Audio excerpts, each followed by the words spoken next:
बिस्मिल्लाहिर्रहमानिर्रहीम। अस्सलाम वालेकुम नाज़रीन, प्रोग्राम आप देख रहे हैं 7 से 8 सना हाशमी के साथ। मुझे उम्मीद है कि आप तमाम लोग खैर खैरियत से होंगे। एक जानिब मुल्क भर में सैलाब जो है वो उसकी तबाहकारियाँ जारी हैं। हम देख रहे हैं कि मुल्क के तूलो अर्ज़ में जहाँ जहाँ से भी खबरें मौसूल हो रही हैं वो अच्छी नहीं है, चाहे स्वात हो, चाहे दीर हो, चाहे मिंगोरा हो, फिर चाहे सिंध के बहुत सारे इलाके हों, मोरो हो, फिर बलूचिस्तान में चले जाएँ, लसबेला, सिब्बी और बाकी सारे इलाकों की सूरत हाल बहरहाल अच्छी नहीं है। और बहुत देर करते हैं, हमेशा हमारा तरीक़ा कार यही है कि जब पानी बहुत सर से ऊंचा चला जाता है तो फिर याद आता है कि भाई ज़रा खबरगिरी करें कि आसपास हो क्या रहा है। यानी सैलाब आए हुए महीना भर हो गया तकरीबन, लेकिन हमारे सियासतदानों को सियासत से फुर्सत हो तो वो अवाम की खबरगिरी करें, क्योंकि अवाम की खबरगिरी करने के लिए भी उनको बहुत सारे हालात और मुहर्रिकात बनाने पड़ते हैं। हमें मालूम है कि बल्दियाती इंतखाबात की बात हो रही थी और ज़ाहिर है बल्दियाती इंतखाबात नागुज़ीर भी हैं इन हालात में, जबकि अगर मैं बलूचिस्तान या सिंध के उन इलाकों की अभी बात नहीं करती जो तबाहाली का शिकार है, जहां पर तमाम घर बह गए, सड़कें बह गई, राब्ता पुल टूट गए, देहात सफ़े हस्ती से मिट गए, वो इलाके के तो दूर अफ्तादा इलाके हैं। जरा कराची की सड़कों पर चलकर देखिए, जिस सड़क से गुजरे, जिस शाहराह से गुजरे, बड़े बड़े गड्ढे आपका इस्तकबाल कर रहे होते हैं और उन गड्ढों में ताहाल किसी भी तरह से ना उनको भरा गया ना पुर किया गया। लेकिन बहरहाल ये नवीद मौजूद थी कि बल्दियाती इंतखाबात होंगे और शायद इसके बाद शहर का इंफ्रास्ट्रक्चर, शहर की सड़कें और यहाँ पर बहाली का काम शुरू किया जा सके। लेकिन इलेक्शन कमीशन ऑफ पाकिस्तान की जानिब से जो इस वक्त हम सूरत हाल देख रहे हैं मौसम की, उसके बाद ये इलेक्शंस जो हैं वो बहरहाल मुलतवी कर दिए गए। ये होने थे 28 अगस्त को, जो कि अब ज़ाहिर तारीख तो मौजूद नहीं है लेकिन मुलतवी कर दिए गए हैं।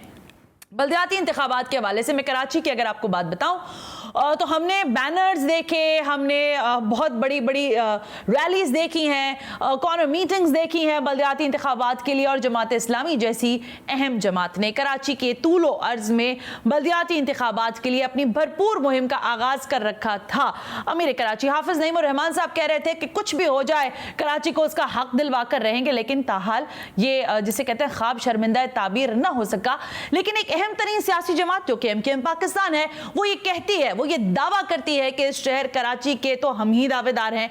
लेकिन जब इलेक्शन कमीशन ऑफ पाकिस्तान की जानिब से ये बल्दियाती इंतखाबात मुलतवी किए गए तो उन्होंने पाकिस्तान पीपल्स पार्टी के इत्तेहादी होने के साथ साथ इस बात का न सिर्फ ये कि खैर मकदम किया, उन्होंने कहा बिल्कुल ठीक है, अगर इंतखाबात मुलतवी हो जाते हैं तो ये बेहतर होगा और हमें हल्का बंदियों की तरफ शायद ज्यादा तवज्जो देनी चाहिए। बल्दियाती इंतखाबात होने चाहिए या नहीं होने चाहिए, आज की सूरत हाल में इस सारी सूरत हाल का फायदा किस सियासी जमात को पहुंचा, शायद ये उससे भी ज्यादा अहम नुक्ता है। लेकिन ये दोनों सियासी जमातें, जब मैं बात कर रही हूं एमकेएम पाकिस्तान की और जमात इस्लामी की, तो ये दोनों डिलीवर कर चुकी है माजी में अपने अपने वक्तों में।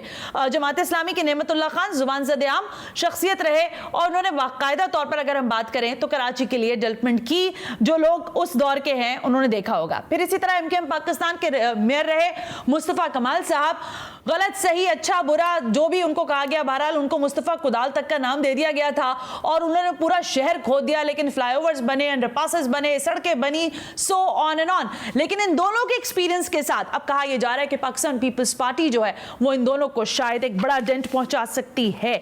मैं जा रही हूँ जरा वाया DSNG अमीर कराची हाफिज नईम रहमान जमात इस्लामी के, उनके पास, और जरा उनसे पूछना चाहूंगी कि इस वक्त जो शहर का अब इंफ्रास्ट्रक्चर है, इसकी मैं जिन सड़कों से होकर आती हूँ, जिन इलाकों से मच्छर कॉलोनी हो गई, औरंगी टाउन हो गया, ये सब इलाके मैं खुद देख कर आई हूँ, इसलिए बात कर रही हूँ।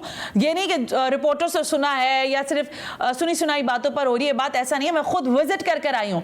ये इलाके अरबों रुपए नहीं मांग रहे, अब ये इलाके खरबों रुपए मांग रहे हैं। तो कराची का मेयर कितना मजबूत होगा और क्या बल्दियाती इंतखाबात के लिए जमात इस्लामी ने जितना जोर लगाया, मुहिम पे जितना जोर लगाया, बैनर्स लगाए, जाहिर है पम्फलेट्स छपाए गए, पूरे शहर में चॉकिंग हुई, सो ऑन एंड ऑन, लेकिन इस सारी सिचुएशन में क्या जमात इस्लामी की सियासत और उसकी मुहिम को डेंट पहुंचा है? और अगर डेंट पहुंचा है तो रिकवरी कैसे होगी? रिकवरी अगर हो जाती है तो बल्दियाती इंतखाबात के लिए अब जमात इस्लामी क्या चाहती है कि ये बल्दियाती इंतखाबात कब हो, क्योंकि प्रेशर तो वो डेवलप करते ही आ रहे थे, लेकिन हमने देखा कि ये प्रेशर बहरहाल काम नहीं आ सका। और ये इन दोनों की यानी एमकेएम पाकिस्तान और जमात इस्लामी के अमीर की एक मुलाकात भी हुई, हमने देखा हाई कोर्ट के अंदर जिसमें एक जो नारा है जमात इस्लामी का कि हल तो सिर्फ जमात इस्लामी है, तो उस हल के लिए ये बगलगीर जो फुटेज आप देख रहे हैं, आज इन दोनों शख्सियात से जरा बात करनी है कि आप जब कहते हैं कि हल सिर्फ जमात इस्लामी, तो ये अभी तक इलेक्शन का मसला हल नहीं हुआ है,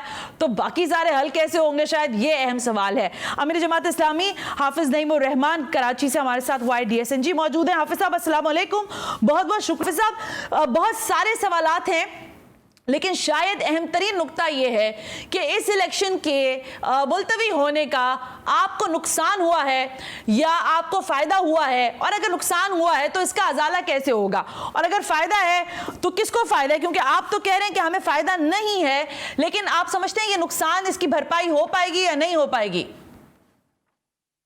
अच्छा, हाफिज साहब को कनेक्ट किया जा रहा है, मुझे बताया जा रहा है जैसे हाफिज साहब कनेक्ट होते हैं तो हम उनके पास ये सवाल लेकर जाएंगे। इंपॉर्टेंट क्वेश्चन यही है कि बल्दियाती इंतखाबात की मामलात के बाद हाफिज नईमुर रहमान साहब और उनकी जो जमात है, जमात इस्लामी, वो ये कह रही है कि इलेक्शन को मुलतवी करवाना एक सोची समझी साजिश है। ये साजिश जहां जहां रचाई जा रही है, या जो जो इस साजिश का हिस्सा है, शायद वो किरदार भी सामने होने चाहिए।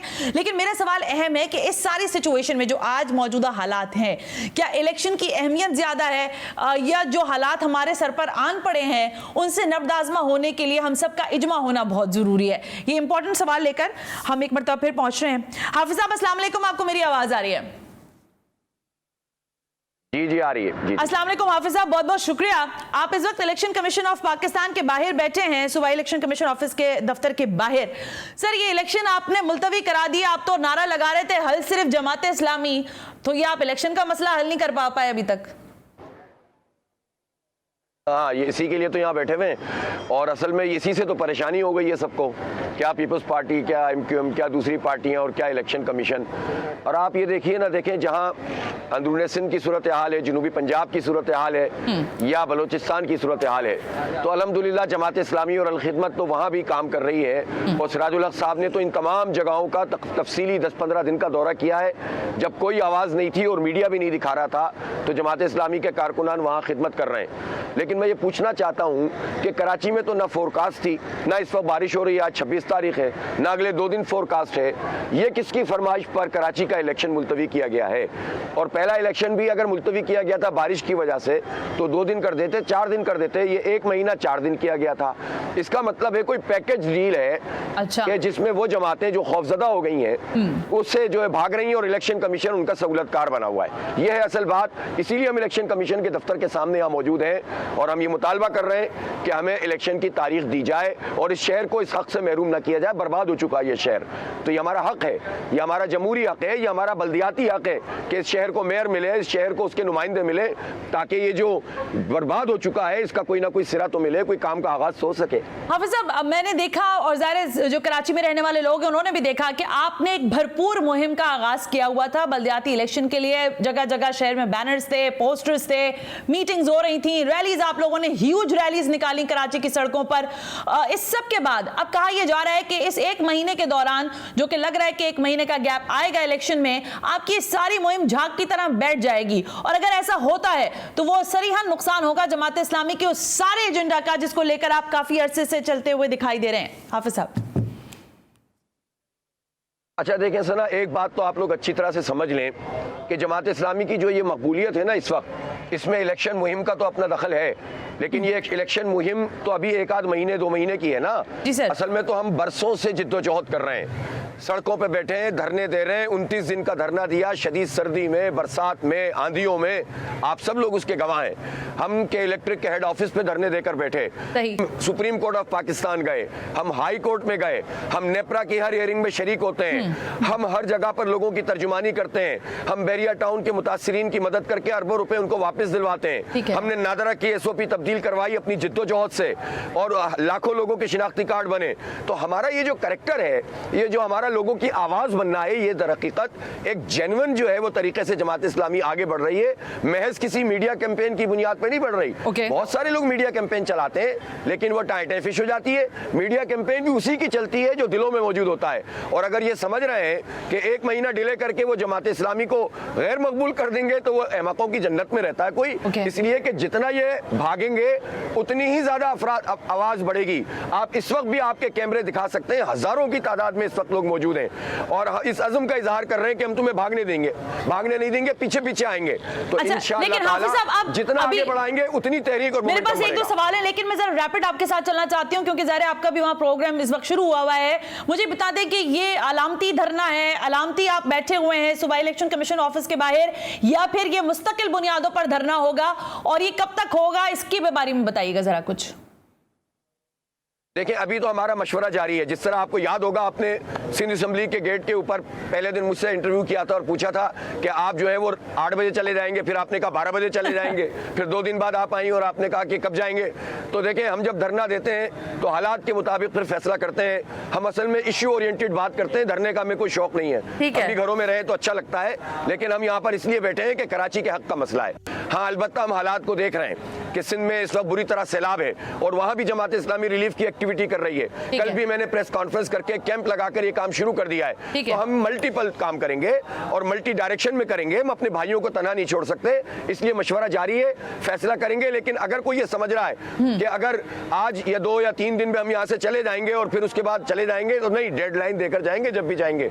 और उन दिनों में अगर इन्होंने डेट नहीं दी तो इतना पीछा करेंगे कि ये भाग नहीं पाएंगे। तो सारे काम साथ चलेंगे, आवाम की खिदमत करेंगे। ये सबसे बड़ी ये है कि आवाम को जमहूरी हक मिले। बिल्कुल ठीक है हाफिज साहब, ये इससे तो अग्री करते हैं हम कि हक मिलना चाहिए। जो कराची की सड़कों का हशर है, जो कराची में पानी का हशर है, जो यहाँ पर बिजली का हशर है, वो मैं तो कहती हूँ किसी शायद गांव देहात में वो हशर ना होता हो जो कराची शहर के अंदर होता है। लेकिन हाफिज साहब, ये जो इल्जामात की सियासत है, ज़रा जब हम आपकी बात आपको देखते हैं तो हमने देखा कि आप प्रॉस्पेरिटी की बात करते हैं, लेकिन कहीं कहीं हम ये भी देखते हैं कि आप कहीं ना कहीं कुछ लोगों को उसका जिम्मेदार ठहराते हैं। जैसे MKM पाकिस्तान के हवाले से आपका एक मौकिफ है कि इलेक्ट्रिक को उन्होंने बेचा या वो उसके कर्ता धर्ताओं में थे। इस मौकिफ की क्या आपके पास दलील मौजूद है या इसमें कहां तक सदाकत है आप समझते हैं? अच्छा सर, देखिए, मैं जो भी बात करता हूं ना, अगर देखिए आजकल तो हर चीज मौजूद है ना, आप गूगल करें, नवंबर 2005 में बिका ये इदारा और नेमतुल्लाह खान साहब जो है 2005 में जून से लेकर अगस्त तक उनकी टेन्योर खत्म हो गया था, ठीक है। और MQM जो है काउंसलर था, इनके चेयरमैन नाजिम थे, सिटी नाजिम थे, गवर्नर थे, वफाकी वुज़रा थे, सूबाई वुज़रा थे, सदर इनके थे, जनरल जॉर्ज बुश इनके थे। अमेरिका से लेकर काउंसलर तक MQM के पास था। 25 MNA थे, 50 MPA थे, 8 सेनेटर थे। इसके बाद कराची के दारा बिक गया और इन्होंने बेच दिया खंभों की कीमत के बराबर। ये एक ऐसी अटल हकीकत है जिसको झूठ बोलकर खत्म नहीं किया जा सकता। अच्छा, अब बात ये कि मैं MQM पर ज्यादा वक्त लगाना भी नहीं चाहता, ये तो खुद ही डिफ्यूज हो रहे हैं, खत्म हो रहे हैं। अच्छा। अब ये कहानी मुक रही है। मुझे तो मसला है पीपल्स पार्टी से, और पीपल्स पार्टी को जिस तरह इन लोगों ने ताकत फराहम की और जिस तरह इनको मजबूत बनाया। हाफिज साहब, कतई कलामी की माफी दीजिएगा, पहले ये क्लियर कर लूं, आप कह रहे हैं कि MKM पाकिस्तान की कहानी मुक गई है, वो सरफेस पे आपके लिए मैटर ही नहीं करते, वो हो या ना हो।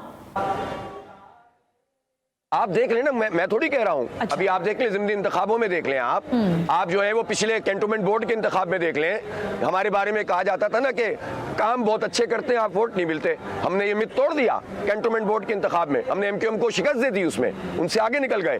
और अब तो MQM वैसे ही अपने ही हाथों शिकस्त खा रही है, आपस में लड़ने झगड़ने से, एक दूसरे पर याशी के इल्जामात से फुर्सत नहीं है इनको। तो खैर, मैं फिर इस पर वक्त ज़ाया नहीं करना चाहता आपका और कौम का।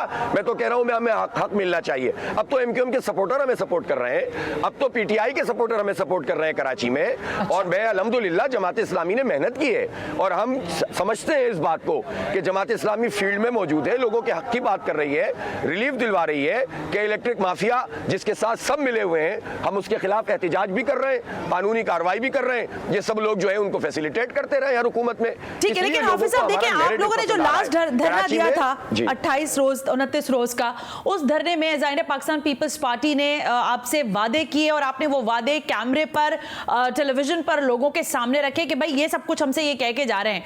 अब आप मुझे बताएं, आप इसी शहर में रहते हैं, इन्हीं इलाकों में गुजरते हैं, इस वक्त जो शहर की हालत है, हाफिज साहब, मेयर आप बने या किसी और जमात का बने, आपको लगता है कि आप डिलीवर कर पाएंगे इस वक्त जो शहर का इंफ्रास्ट्रक्चर है जिसमें अरबों रुपए नहीं लगने? हाफिज साहब, ये खरबों रुपए का मामला है, एक एक सड़क उखड़ गई है, बिल्कुल खत्म हो गई है।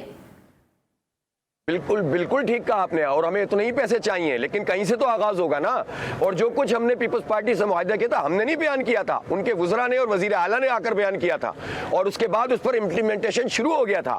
वो तो दोबारा से जब एमक्यूएम उनकी गोद में जाके बैठी और दोनों ने मिलकर मुकमुका किया, और दोनों इस वक्त साथ हैंड्स एंड ग्लव्स हैं, और ये सब मिलकर कराची के लोगों को धोखा दे रहे हैं, हमारे मैंडेट को फरोख करते रहे, उसके नतीजे में डिले हुआ है। वरना असम्बली में तरामीम आ गई थी, अभी भी सेलेक्ट कमेटी मौजूद है। और मैं आपको बता दूं कि हम उस तरह के मेयर नहीं बनेंगे जो रोना धोना करके फाइल फेंक के जाएंगे।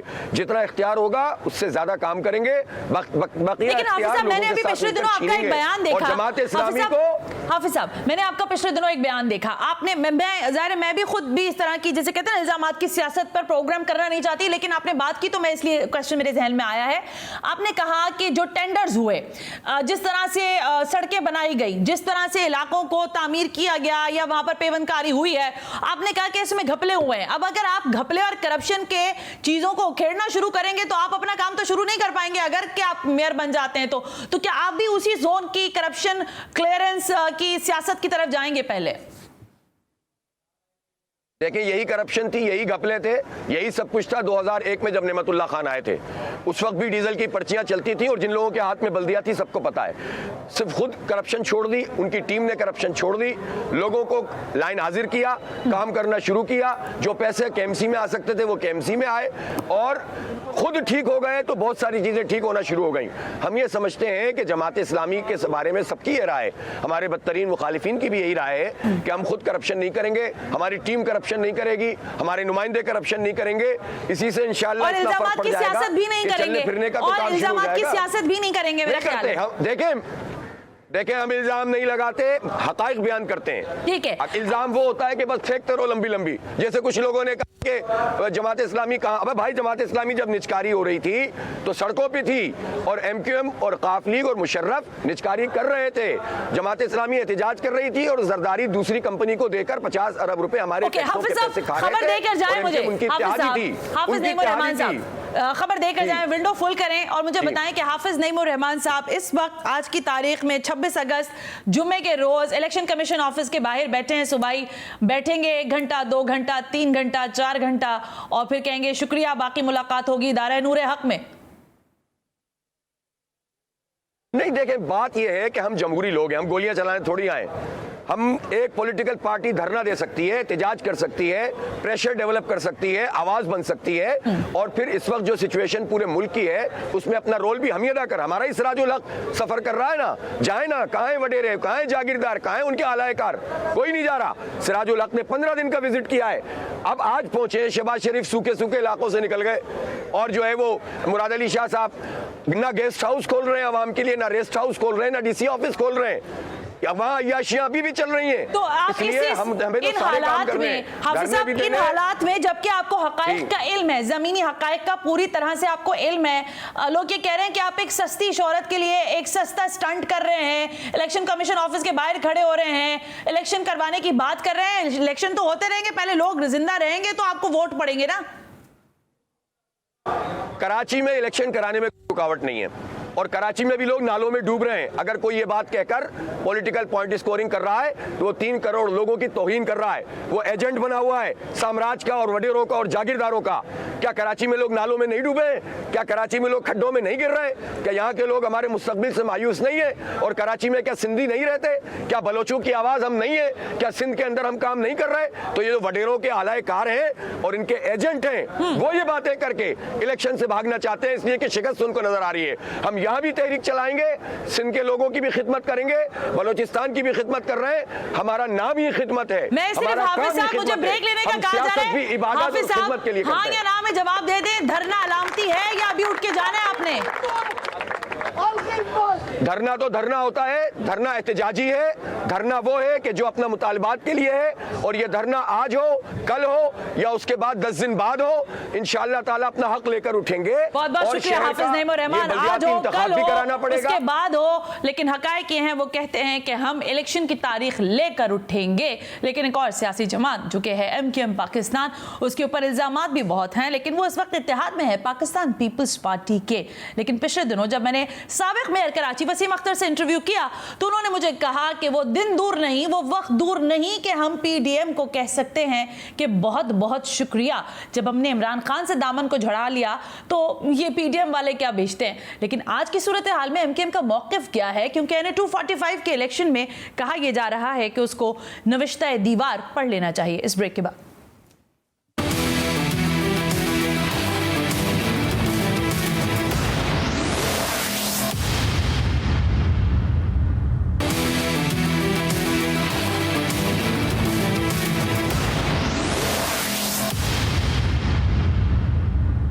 वेलकम बैक नाज़रीन, हम ब्रेक पर थे और मैंने आपसे कहा था कि ब्रेक से जब वापस आएंगे तो कराची की एक और दावेदार जमात एमकेएम पाकिस्तान से भी ज़रा जवाब लेंगे कि बलदियाती इंतखाबात तो मुलतवी हो गए, लेकिन इस शहर की किस्मत बदलने के लिए जो इत्तेहाद उसने किया है पाकिस्तान पीपल्स पार्टी और मानदा जमातों के साथ, वो इत्तेहाद कराची को क्या डिलीवर करेगा। तो मुझे मेरे अभी लोगों ने बताया, टीम मेंबर्स ने, कि ख्वाजा इजहारुल हसन जो हैं वो इस वक्त ट्रैफिक में, बदतरीन ट्रैफिक में फंस चुके हैं। तो जब तक वो आते हैं उनसे ज़रूर इस बात का जवाब लेंगे कि क्या कर सकते हैं वो कराची के लिए, क्योंकि कराची की सड़कें अब, मेरा नहीं ख्याल, जैसे मैं बार बार शायद दोहरा रही हूं कि ये किसी एक वादों और दावों और नारों से ठीक होंगी। इसके लिए आपको बाकायदा फोकस होना पड़ेगा, गली मोहल्लों में उतरना पड़ेगा, और ये कौन करेगा शायद ये आने वाला वक्त बताएगा। लेकिन एक और इंपॉर्टेंट मुहिम इस वक्त मुल्क भर में चल रही है। आपके और हमारे बच्चे जो घरों में मौजूद हैं, खुदा ना खास्ता अगर वो पोलियो का शिकार हो जाएं तो हमें, जिसे कहते हैं ना, नस्लों तक उसका जवाब देना होगा। इस वक्त भी मुल्क में पोलियो मुहिम जो है वो जोरों शोर से जारी है, बावजूद इसके कि बारिशें हो रही हैं, हालात ठीक नहीं है, लेकिन ये बीड़ा बहरहाल हुकूमत वक्त ने उठा रखा है और हर हुकूमत पोलियो के मामले पर बहरहाल हमें फोकस दिखाई देती है, विच इज़ रियली गुड। आज हमने ज़रा ज़हमत दी डॉक्टर शहजाद आसिफ को, आप कोऑर्डिनेटर हैं national emergency operation centre for polio reduction, तो ज़रा उनसे मैं बात करना चाहती हूँ पहले, और फिर इन द मीनवाइल जैसे ख्वाजा साहब आते हैं तो कराची के मामले पर फिर बात कर लेंगे। डॉक्टर साहब अस्सलाम वालेकुम सर, बहुत बहुत शुक्रिया वक्त देने के लिए। जी वालेकुम अस्सलाम Sana. Thank you sir. Doctor साहब, बहुत सारे मेरे पास सवालात हैं पोलियो के लिए, लेकिन मैं सबसे पहले आपसे ये पूछना चाहूँगी कि ये जो पोलियो का मामला है, इस मामले पर लोगों में यह अभाम होता है कि जब हम अपने बच्चों को कतरे पिलवा देंगे तो उनको बुखार हो जाएगा या खुदा न खास्ता वो किसी नई बीमारी का शिकार हो जाएंगे। ये मिथ जो है ये अब ख़त्म हुआ है या वाकई इसमें कोई सदाकत है? जी, ये वैक्सीन मुकम्मल तौर पर महफूज है, इसकी लेबॉर्ट्री टेस्टिंग की जाती है और बाकी वैक्सीन की तरह ये भी एक वैक्सीन है जो कि एक ख़ास बीमारी जो कि पोलियो है उससे बच्चों को महफूज करती है। ये कतरे पीने से बच्चों की क़ुव्वत मदाफ़त में इजाफ़ा होता है। अच्छा। और जब पोलियो वायरस का हमला होता है तो उस बच्चे में इससे दफ़ा करने का निज़ाम पहले से मौजूद होता है, जिसकी वजह से उस बच्चों को पोलियो का हमला होने का खदशा कम हो जाता है। जितनी आप ज़्यादा दफ़ा बच्चे को कतरे पिलाएंगे उतनी उसकी क़ुव्वत मदाफ़त ज़्यादा हो जाएगी। मेरा अगला सवाल भी डॉक्टर साहब कुछ यही था कि अगर कोई बच्चा एक दफ़ा पोलियो ड्रॉप्स पी चुका है, क्योंकि ये जो मुहिम है हम देखते हैं कि हर कुछ अरसे के बाद 3 माह 4 माह या 6 माह के वक्फे से बहरहाल शुरू की जाती है, तो अगर किसी ने एक दफ़ा वो अपने बच्चों को पोलियो ड्रॉप्स पिलवा दिए हैं तो क्या दोबारा पिलवाने चाहिए या फिर एक दफ़ा पिलवा देना ही काफ़ी होगा? डॉक्टर साहब। जी, ये एक ऐसी वैक्सीन है जो जितनी आप ज़्यादा दफ़ा पिए उतना उसका दफ़ाई निज़ाम और उसकी क़ुव्वत मदाफ़त में इजाफ़ा होता है। और ख़ासकर उन ममालिक में जहाँ पे ये वायरस एक वबा की सूरत में मौजूद होता है, उन ममालिक में बच्चों को जितनी ज़्यादा दफ़ा कतरे पिला सकते हैं उतना ही उनके लिए अच्छा है।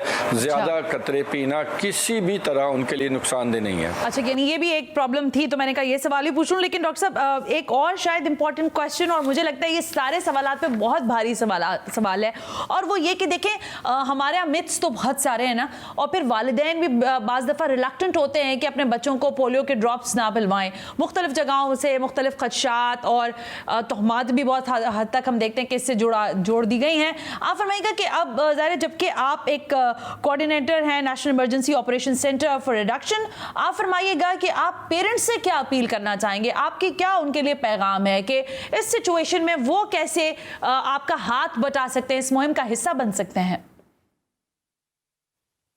जी, मैं यहाँ एक चीज़ पहले और भी क्लियर कर दूं कि बाज़ औक़ात पेरेंट्स में ये खदशात भी होते हैं कि क्योंकि उनका बच्चा बीमार है, थोड़ा सा बुखार है, तो इस सूरत में वो कतरे पिलाने से इनकार कर देते हैं। ठीक है। तो हम उनको बताना चाहते हैं कि जब कोई बच्चा बीमार होता है तो उसकी क़ुव्वत मुदाफ़त कम हुई होती है सेहतमंद बच्चे की निस्बत। इसका मतलब ये है कि ऐसे बच्चे में पोलियो का वायरस का हमला होने का खदशा सेहतमंद बच्चे से ज़्यादा है, लिहाजा ऐसे बीमार बच्चे को पोलियो वैक्सीन की ज़्यादा ज़रूरत है। लिहाजा अगर कोई मामूली बुखार वगैरह है तो अपने बच्चों को पोलियो के कतरे ज़रूर पिलाएं।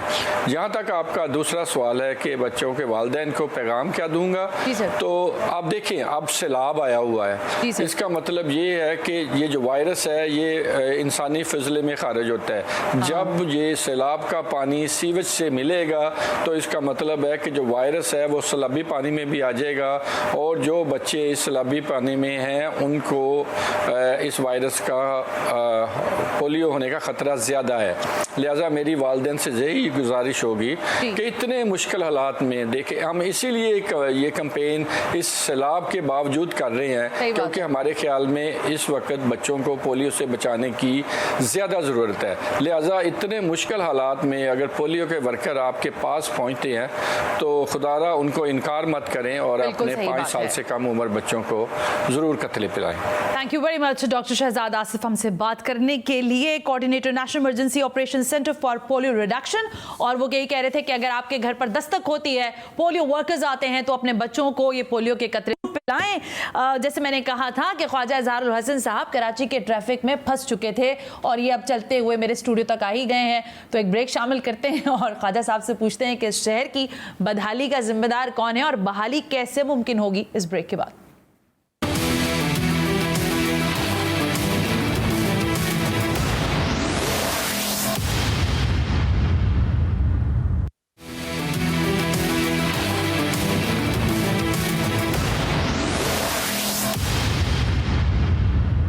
वेलकम बैक नाज़रीन, हम ब्रेक पर थे और ब्रेक पे जाते हुए मैंने कहा कि अब आ ही गए हैं ख्वाजा इजहारुल हसन साहब कराची की सड़कों से घूम घाम के, तो ज़रा उनसे भी पूछें कि बल्दियाती इंतखाबात के मुलतवी होने की खबर कितनी उनके लिए सूदमंद साबित हुई। ख्वाजा इजहारुल हसन रहनुमा MKM पाकिस्तान, साबिक पार्लिमानी लीडर भी रह चुके हैं सिंध असेंबली में। ख्वाजा साहब अस्सलाम वालेकुम, बहुत बहुत शुक्रिया। ख्वाजा साहब, बड़ा फ़ायदा हुआ आपको तो मेरा ख्याल है बल्दियाती इंतखाबात के मुलतवी होने का? हमें कोई इतना फ़ायदा नहीं हुआ लेकिन लोगों का करोड़ों का नुकसान हो गया। अब जाहिर सी बात है कि जितनी कैंपेन चल रही थी उसमें बड़ा पैसा लगा, सबकी चल रही थी, जमात इस्लामी की, PTI की, TLP की। आप इसका मकसद है आप अंदर के आदमी है जिसको खबर थी कि होने ही नहीं इसलिए लगाओ ही नहीं पैसे? नहीं, हमें ये अंदाज़ा था, हम पहले सुप्रीम कोर्ट भी इसलिए गए, इलेक्शन मुलतवी करवाने नहीं गए। देखिए ना कितनी अजीब सी बात है कि पूरे मुल्क की जमातें मीडिया पे आके आपके शोज़ में आकर बड़े बड़े दावे करती हैं, including Jamaat Islami, including everyone. जो कॉन्क्रीट स्टेप है वो नहीं लेते।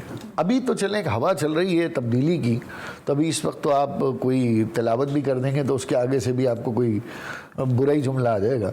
लेकिन अगर आप देखेंगे सेंसस के ऊपर कोर्ट हम गए, 140A पे हम गए, डिलिमिटेशन पे हम गए। अच्छा, ये सिर्फ कराची का मसला नहीं है, ये एक बार हल हुआ तो पूरे पाकिस्तान का मसला है। 140A की जजमेंट सिर्फ सूबे सिंध के लिए नहीं, ठीक है, पूरे पाकिस्तान की है।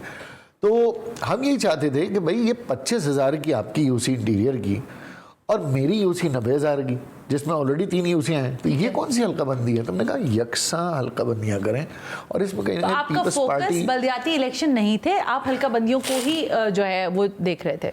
देखिए, हमारी तो हल्काबंदियां मसावी करने की कोशिश है ना, ये जैरीमैंडरिंग कहलाती है। हाँ, आप छोटी छोटी UC में जीत जाएं और अपना मेयर ले आएं, हम बड़ी बड़ी UC में फाइट करें और हमारी एक UC आपकी 4 UCयाँ। तो ये वजह थी। तो इस वजह से अब तो खैर इलेक्शन कमीशन ने 3 वजूहात पे किया। एक तो बारिश, क्योंकि स्कूलों में पानी है, सैलाब की सूरत है, अब सिर्फ कराची में तो इलेक्शन नहीं हो सकते, सेकंड मरहले में होने हैं ना, पूरे सूबे में होने। फिर आपकी जो पुलिस है, यहाँ 50,000 नफरी थी, अब वो वापस चली गई।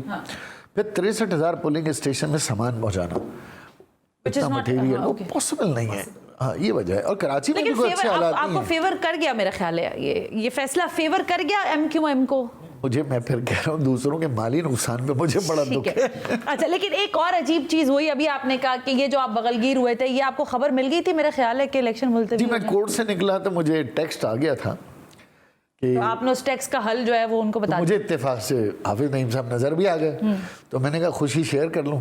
कि हल सिर्फ जमात इस्लाम। अच्छा, ख्वाजा साहब फरमाइएगा इस बात का नुक्ता कि देखिए बहुत सारी गुड़ी गुड़ी बातें हो रही हैं। अभी आपने कहा कि अजीब सिचुएशन है, फिर आपने कहा आजकल हवा है तब्दीली की, आपकी भी कभी ऐसी हवाएं थीं और इन्हीं हवाओं पर आपने बड़ा दोष पकड़ा और न जाने इस पतंग को कहां से कहां पहुंचाया। आज सूरत हाल ये है कि NA 245 के बाई इलेक्शन के अंदर बस जमानत जब्त होते रहते रहेगी, बाकी सब कुछ हो गया। जमानतें जब्त नहीं हुई, बाकी जो होना चाहिए था शायद उससे भी ज्यादा हो गया। So this is your performance in Karachi, Khwaja Zarul Hasan. नहीं, देखें, इस पे प्रोग्राम का टाइम नहीं है।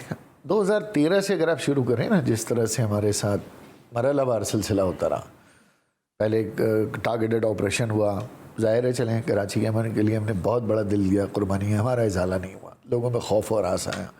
बिजनेसमैनों को कहा गया कि हमारे फलाही इदारों की माली मामलत बंद कर दें, हमारी वो भी। फिर हमने खुद फैसला किया कि नहीं, अब हम एक चीज़ से बदनाम हो रहे हैं, तो हमने ज़कात, फितरा, कुर्बानी गलें सब हमने नहीं की। फिर उसके बाद बल्दियाती तमाम 4 साल हम अपोजिशन में रहे, 2013 से 2018 तक 24 MNA, 6 सेनेटर्स और 51 MP हम अपोजिशन में बैठे रहे। हमने किसी हुकूमत को ज्वाइन नहीं किया, जबकि हमें PMLN से भी ऑफर थी, पीपल्स पार्टी से भी ऑफर। हमने देखा हम अपोजिशन की पॉलिटिक्स कर, अभी 2018 आ गया, हम 2018 में भी ना जाते, ठीक है, लेकिन जाहिर है वो एक अरेंजमेंट ऐसा हुआ कि PTI के साथ हमें जाना पड़ा, और वो पड़ा 3.5 साल बाद हमें वापस आना पड़ा। परफॉर्मेंस किसी भी पॉलिटिकल पार्टी की उसके हाथ पर बांध के नहीं चेक की जाती। आप जितना फ्री हैंड और जमातों को उतना फ्री हैंड दें हमें। लेकिन माजरत के साथ बड़े अच्छे हाथ पैर बंधे हुए हैं, आपको IT की मिनिस्ट्री भी मिल जाती है, पोर्ट एंड शिपिंग भी मिल जाती है, और फिर कुछ वादे वईद भी हो जाते हैं, और फिर आप उस पर पाबंद हो जाते हैं कि हाँ जी ऐसा होगा। तो ये तो बड़ी अच्छी है, आपके हाथ पैर बंधे, मिल भी सब कुछ रहा है, और आपके लफ्ज़ों में ये होता है कि हम तो कुछ नहीं कर सकते। असल में मसला पता है कैसा ना, आपका हमारा पूरे पाकिस्तान का मसला है। दुनिया का कोई वज़ीर आज़म आ जाए, वज़ीर आला आ जाए, मेयर आ जाए, हमने कोई वजारत लेनी तो दुनिया को मौत पड़ जाती है कि भाई MQM ने क्यों ले ली। इसलिए क्योंकि MQM जो बातें करती है उससे 360 के चेंज पर जाकर ग्राउंड पे काम हो रहा होता है। सर मसला ये, कमरों में बात अलग होती है, टीवी पे अलग होती है, जलसे में अलग होती है, हल्के में अलग होती है। हम हमारी वजारतों से हम फ़ायदा ही देते हैं ना। हमारी वजारतों से आप बता दें, हमारे पिछले IT सेक्टर की बात कर लें अगर, लंबी बात, कितने लड़के या कितने लोगों को आपने IT के होने की वजह से बहुत फायदा हुआ, काफी अरसे से आपके पास रहा वो पोर्टफोलियो। IT का प्रोजेक्ट बेसिकली जॉब ओरिएंटेड नहीं है, ये बल्कि अपॉर्चुनिटी ओरिएंटेड है। ठीक है, चले उस अपॉर्चुनिटीज के अब जैसे IT पार्क के ऊपर बहुत बड़ा काम हो रहा है, 34 बिलियन का, और सब बहुत सारे। ओके, मैं इस पे अभी नहीं जाना चाहती, लेकिन मुझे सिर्फ ये बताएं कि इतनी कमजोर MQM पाकिस्तान जो अपनी मौजूद जो सीट्स हैं उनको ही रिट्रीव नहीं कर पा रही है, वो कैसे बल्दियाती इंतखाबात में उतरेगी और क्या मार्का सर अंजाम दे देगी? हार जीत सनक कोई मायने, 2002 में भी तो हमारे थे, 2002 में अब तो हार ही रहे हैं, अब 9 तो सीटें हमारे नहीं है रुकने की। हम गुरंगी भी जीत गए, अब आप ये ना कहें कितने वोटों से, चलेंगे बता दो अब कितने वोटों से आ रहे हैं, कितने जीत रहे हैं। ज़ारुल हसन साहब, कराची की दावेदार जमात चंद वोटों से जीते, हजारों का डिफरेंस होना चाहिए, लाखों का डिफरेंस होना चाहिए। बिल्कुल होना चाहिए, होगा, जरूर होगा, जरूर होगा। 40 वोटों से, 25 वोटों से, 2 वोटों से। परेशान ना हो, 2002 में हारे, 1997 में हारे, 2005 में बाई इलेक्शन में लड़े, तो पार्टी में इलेक्शन के उरूज ज़वाल आते हैं, इसमें मुझे कोई तकलीफ परेशानी नहीं है। हम अपना काम बड़ी ईमानदारी, दयानतदारी से कर रहे हैं। आ सकता है इन हालात में? बिल्कुल आ सकता है, बिल्कुल आ सकता है, लेकिन देखना ये कि अगर ये जारी मैंडरिंग हो जाती है तो हमें मुश्किल होगी। लेकिन इलेक्शन कमीशन वाकई यकसा कर देता है तो 100% मेयर हमारा।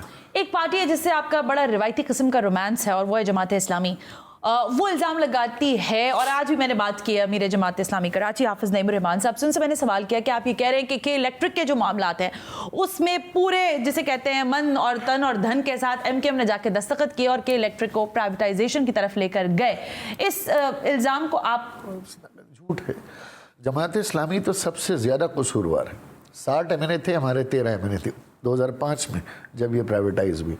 KPK की गवर्नमेंट इनकी थी, गवर्नर इनका था, कराची का नाज़िम आला इनका था। वो कह रहे नहीं था ना? अरे था ना 2005 में नेमतुल्लाह साहब, 2009 में एग्रीमेंट हुआ। 2005 में हुई है प्राइवेटाइजेशन। हाफिज नईम साहब को अगर गूगल नहीं आता तो मैं सिखा देता हूँ, डॉक्यूमेंट में दे देता हूँ। जमात इस्लामी मौजूद थी ना, कोई एक हड़ताल, कोई एक प्रोटेस्ट 2010 में शुरू किया इन्होंने के इलेक्ट्रिक के खिलाफ बात करना। इनको तो पहले पता ही नहीं था कि के इलेक्ट्रिक इस तरह हुई। और दूसरी बात, 32 वुज़रा में से एमकेएम के 2 वजीर, फिर वही सवाल आ जाता है कि एमकेएम के 2 वजीर बैठे थे, गवर्नमेंट ने तय किया। उस जमाने में 17 बिलियन सब्सिडी के इलेक्ट्रिक को ईयरली दी जा रही थी। प्लान ये था कि के इलेक्ट्रिक अपने पैरों पे खड़ी हो।